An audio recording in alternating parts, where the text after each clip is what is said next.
নমস্কার বন্ধুরা, আশা করি তোমরা সকলে ভালো আছো। আমি পাপিন কিচেন উইথ ব্লকের পাঠা। আজ আমার রেসিপি ডাঁটা পোস্ত। এই ডাঁটা পোস্ত বানানোর জন্য কী কী লাগে, কিভাবে বানাই, সেই রেসিপিটাই তোমাদের সাথে শেয়ার করব। যারা আমার চ্যানেলে নতুন বন্ধু আছো, তোমাদের কাছে আমার অনুরোধ যে তোমরা তাড়াতাড়ি আমার চ্যানেলটিকে সাবস্ক্রাইব করে দিও, আর সাবস্ক্রাইবের পাশে থাকা বেল আইকনটি বাজিয়ে দিও, যাতে সবার আগে তোমরা আমার নিত্য নতুন রেসিপিগুলো দেখতে পাও। আর বন্ধুরা, তোমাদের যদি আজকে আমার এই ডাঁটা পোস্ত রেসিপিটা ভালো লাগে, তাহলে লাইক, শেয়ার, কমেন্ট করতেও ভুলো না। চলো রেসিপিটা শুরু করি। রেসিপি সজনে ডাঁটা পোস্ত। এই ডাঁটা পোস্ত বানানোর জন্য প্রথমে আমি সজনে ডাঁটাগুলোকে এরকম করে পরিষ্কার করে কেটে ধুয়ে বেছে নিয়েছি।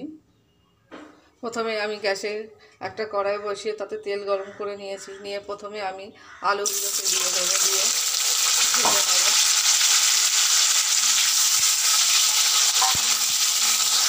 এই আলুর মধ্যে দিয়ে দেবো 1 চিমটে লবণ আর 1 চিমটে হলুদ দিয়ে ভালো করে আলুগুলোর গায়ে মাখিয়ে আমি ভেজে নেবো।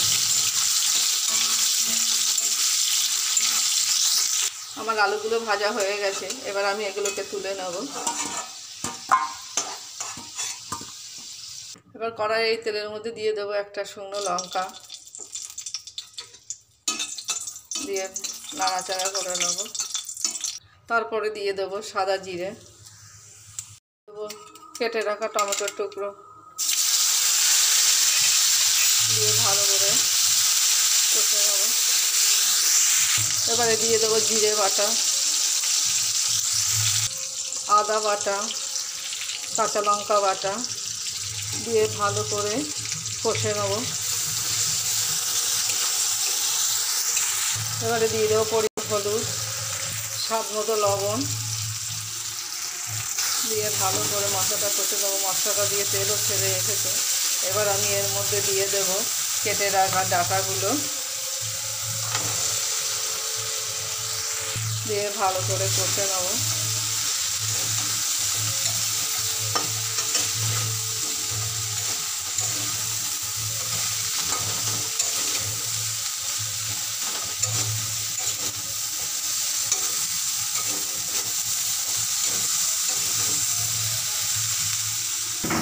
আমার ডাঁটার গায়ে মশলাগুলো ভালো করে কষে নেওয়া হয়ে গেছে। এবার দিয়ে দেবো আলু ভাজা, দিয়ে ভালো করে আবার ডাঁটার সঙ্গে মিশিয়ে নেব।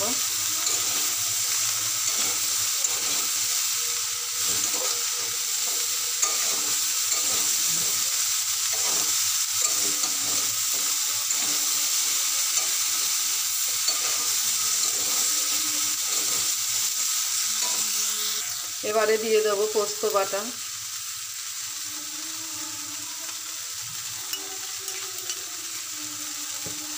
দিয়ে আবারও ভালো করে কষে নেব।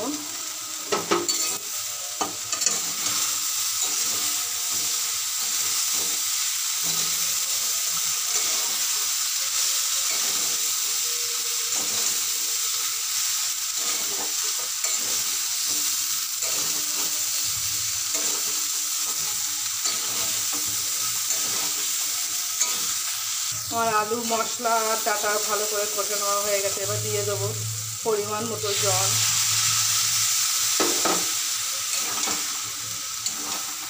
দিয়ে ঢাকা দিয়ে কিছুক্ষণ রেখে দেবো। আমার ডাঁটাটা ফুটে উঠেছে, এবার ঢাকনা খুলে নামিয়ে নেব। ডাঁটাটাকে ভালো করে আবার উল্টে পাল্টে দেবো।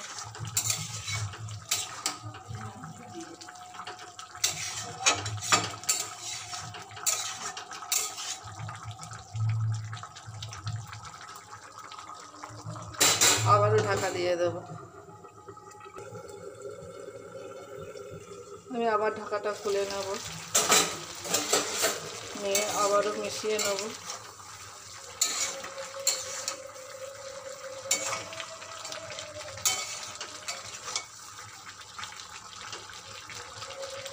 এবার আমি এর মধ্যে দিয়ে দেব স্বাদ মতো চিনি, দিয়ে আবারও মিশিয়ে নেব।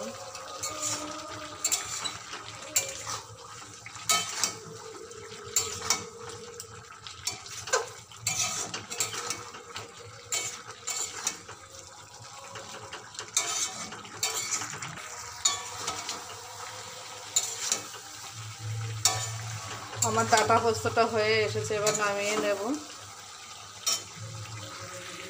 আমার ডাঁটা পোস্ত রেসিপিটা আজ এই পর্যন্ত। ফিরে আসবো পরের দিন অন্য কোনো রেসিপি নিয়ে। নমস্কার।